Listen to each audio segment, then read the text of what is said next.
It was supposed to be the most important day of the semester, final exam day. The lecture hall was packed with 100 students, each hunched over a desk, faces pale with stress. The tension in the room was palpable, a quiet buzz of anxiety broken only by the occasional scrape of a chair or the rustle of papers. Professor Grimwald, the strictest instructor at Westbrook University, presided over us like a hawk watching its prey. His sharp, beady eyes scanned the room as he paced slowly, hands clasped behind his back. He was known for his unyielding discipline, and the rumor was he'd failed entire classes before for insufficient effort. "You have 3 hours," Grimwald announced, his voice like gravel. "No talking, no leaving your seats, no nonsense. Begin." The silence that followed was absolute, save for the scratching of pens and pencils on paper. For the first 20 minutes, all seemed normal, until it happened. A fart. Not the timid kind that slips out unnoticed, but a long, drawn-out rasp that echoed off the walls like a ghostly trumpet. Everyone froze. Pens halted mid-word, necks stiffened, and a collective gasp swept through the room. My initial reaction was disbelief. Did that just happen? I glanced sideways, catching wide-eyed expressions and cheeks flushed with suppressed laughter. Professor Grimwald stopped pacing, his jaw tightened, and his nostrils flared. He scanned the room, his gaze cutting like a blade. "Who was that?" he demanded, his voice a low growl. No one answered. Grimwald's eyes narrowed. I said, "Who was it?" Still, silence. And then it came again. Another fart, this one sharper, more urgent, like the squeak of a rusty hinge. The tension in the room cracked as a few students stifled laughs, quickly turning them into coughs or throat clears. My eyes darted around, searching for the culprit, but everyone wore the same look of panicked innocence. Grimwald's face darkened. He stomped to the center of the room, his boots thudding like war drums. "If this is some kind of juvenile prank, I assure you, the consequences will be severe. Own up now." No one moved. It was then that the smell hit. A noxious wave of putrid air rolled through the lecture hall, assaulting my senses. My eyes watered as I tried not to gag. Around me, students began shifting uncomfortably, covering their noses and mouths with sleeves. Some coughed, and one girl in the front row actually retched. "What's going on?" whispered the guy next to me, his voice muffled through his scarf. The smell grew worse, a mix of rotten eggs, spoiled milk, and something metallic like scorched hair. Another fart erupted, this one loud and unapologetic, followed by a brief silence broken by scattered coughing. "Who is responsible for this?" Grimwald bellowed, his voice shaking with fury. No one dared answer. The professor stormed to the back of the room, his eyes darting from student to student, searching for any sign of guilt. "Do you think this is funny?" he snapped at a girl whose face was buried in her hands. She shook her head vehemently, her muffled voice pleading, "No, sir." By now, the room was in chaos. Students were coughing uncontrollably, some with tears streaming down their faces. One guy's head was bowed as he frantically scratched his scalp, clumps of hair falling onto his exam paper. Grimwald seemed oblivious to the escalating disaster. He was too busy hunting the phantom farter. Another eruption sounded, wetter and somehow angrier than the last. Grimwald spun around, pointing an accusatory finger at a boy in the second row. "You," he barked. "Stand up!" The boy looked terrified. "It wasn't me," he squeaked, holding his hands up defensively. "Do you take me for a fool?" Grimwald snarled, advancing on him. Suddenly, a girl in the back row screamed. She was clutching her arm, staring in horror as her skin turned blotchy red, almost as if burned. "It's in the air!" she cried, her voice cracking. At that moment, another fart ripped through the room, loud and triumphant, like a battle cry. Grimwald slammed his fists on the lectern. "Enough!" Students scrambled to move away from their desks, some stumbling over chairs in their desperation to escape the invisible assault. "I will not have this exam disrupted by such childish antics," Grimwald shouted, his face crimson with rage. "If no one confesses, I will fail you all." But as he spoke, something began to change. A strange noise rumbled through the room, low and guttural. Grimwald froze mid-rant, his eyes widening slightly, and then, in the deafening silence, it happened. A fart. But this one wasn't like the others. It was colossal, the sound reverberating through the hall with the power of a cannon blast. Windows rattled, papers flew off desks, and the ceiling lights flickered ominously. Students screamed. Grimwald staggered backward, clutching his stomach. his face contorted in a mix of horror and disbelief. "No," he muttered under his breath. "It can't be." The realization hit us all at once. It was him, the professor. The man who had spent the last hour berating us, accusing us, threatening us. It had been him all along. As the smell reached new heights of unbearable toxicity, Grimwald fell to his knees, clutching his sides. His face twisted in agony, or perhaps shame, as another thunderous eruption tore through the room. "I can't control it," he wailed, his voice breaking. The students, overcome by the surreal horror of the situation, began to flee. Desks were overturned, exams abandoned. Someone shouted, "Get out before it kills us." I stumbled toward the exit, my vision blurred by tears and the stinging, sulfuric air. Behind me, Grimwald's voice echoed faintly through the chaos. "It's the chili from last night."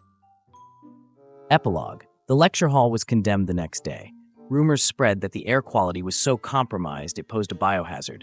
Students spoke of hair loss, rashes, and nightmares about Grimwald's farts. As for Grimwald himself, he took an indefinite leave of absence. Some say he went into hiding, ashamed of what had transpired. Others claim he became a recluse, haunted by his gastrointestinal betrayal. And me, I tell this story as a warning. Sometimes the greatest horrors come not from the supernatural, but from within. It was supposed to be the perfect New Year's Eve party. Sarah had invited us all to her place, friends from work, old college buddies, a few new faces. She'd gone all out with the food, decorations, and, of course, the drinks. There was a large TV on the wall with a countdown to midnight, a glittering Happy New Year banner hanging from the ceiling, and a huge table of snacks and appetizers that looked so fancy it made me question why I had just brought chips and dip. The first sign that something was off came with the appetizers. I'm not usually one to turn down food, but there was something suspicious about the spread. The cheese puffs had an unnatural glow to them, the deviled eggs seemed a little too smooth, and the shrimp cocktail had a suspicious, overly tangy kick. But hey, it was New Year's Eve, and I wasn't about to be that person who didn't partake in the party feast. I grabbed a few snacks, made my rounds, and joined the group of people huddled around the punch bowl. As the evening went on, everyone seemed to be getting more and more into the party mood. The music was pumping, people were chatting, and the countdown clock was ticking down the minutes. That's when it happened. At first, it was a subtle noise, almost like a tiny squeak from one of the chairs. Just a slight puff. But then, it wasn't just one chair. It was Sarah, standing in the center of the room, holding a glass of champagne and looking around as if waiting for someone to speak.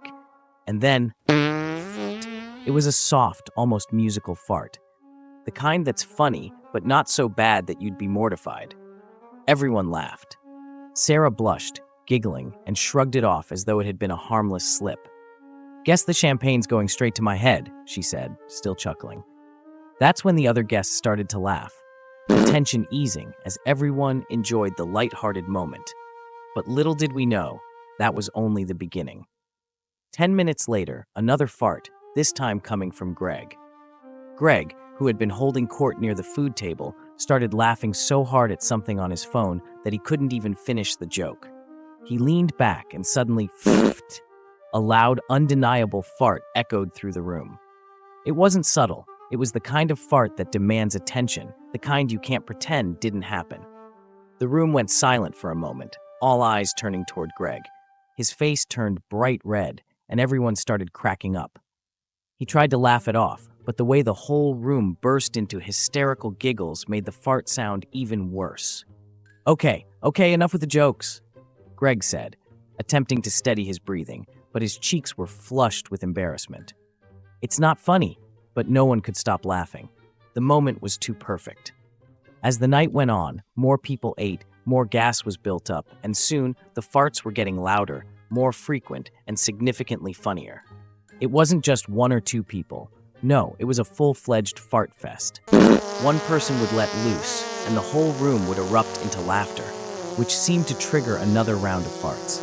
It was like a chain reaction of bodily functions that couldn't be stopped. But soon, the farts started to get intense. Every time someone let one rip, the smell lingered a little longer, the sound a little more thunderous. I could see people starting to squirm in their seats, fanning the air with their hands, desperate to escape the foul stench that filled the room. Then it happened. As I was standing near the snack table, I felt a strange rumbling in my stomach. I glanced at the clock. It was only 20 minutes to midnight, and realized I might be in trouble. I tried to move discreetly to the other side of the room, but as I shifted my weight, a loud came from me. I froze, hoping no one noticed, but the entire room heard it. "Emily, you too?" Sarah laughed, her eyes watering as she clutched her stomach. I looked around, trying to maintain some shred of dignity, but the room was filled with the sounds of farting, loud and proud. It was as though the food had somehow triggered some kind of hilarious, yet tragic chain reaction in all of us. It wasn't just a few accidental farts anymore. It was a full-blown musical composition of farts, each one more spectacular than the last. But what happened next wasn't funny at all. The room, already full of gas, started to get, well, hazy. The smell was overpowering, like a mix of rotten eggs, cheese, and something I couldn't even begin to describe. People were fanning the air, covering their noses, but the smell clung to the air like an invisible cloud. Then it got worse. Much worse. As the clock struck 10 minutes to midnight, the lights began to flicker.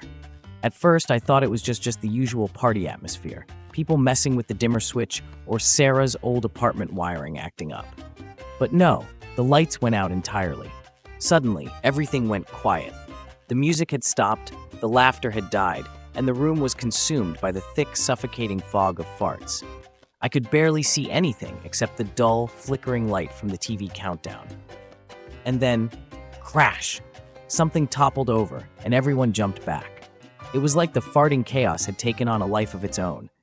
People started slipping on spilled drinks, bumping into tables and knocking things over, all while the smell lingered, making everything even worse. "Who did that?" someone shouted, but it was hard to tell who was speaking. The laughter had turned into a cacophony of groans and wheezing as people tried to find their way through the fog of, well, flatulence. And just as the clock hit midnight, everyone let out one final, collective fart. The sound was deafening. The room seemed to shake with the intensity of it, and I thought for a second the walls might collapse. The lights flickered one last time before finally going out completely, leaving us in total darkness. And that's when it happened. A loud, resounding whoosh, like the entire room had collectively let loose at the same time. When the lights came back on, I looked around. People were looking at each other in stunned disbelief. And Sarah, her wig had fallen off. Yes, her wig. It wasn't that she didn't look good without it. She did. But it was the fact that somehow, amidst all the farting chaos, the sheer force of the last gas explosion had caused her wig to detach from her head. There we were, a room full of people, all trying to recover from the chaos, tears streaming from our eyes, laughter still bubbling up from our bellies, and Sarah standing there, her hair a little more windswept than usual, her hands clutching her now bald head in shock. The clock had struck midnight, but I don't think any of us remembered to even wish each other a happy new year. Instead, we stood there, laughing so hard that we couldn't breathe. And the worst part? No one could stop farting. The entire room was still buzzing with an uncontrollable, rhythmic farting, one that would last long into the new year. We had all come for a night of fun and celebration, but instead we got a party that was a gas. And as for Sarah's wig, let's just say she didn't wear it the same way after that night. Happy New Year, everyone.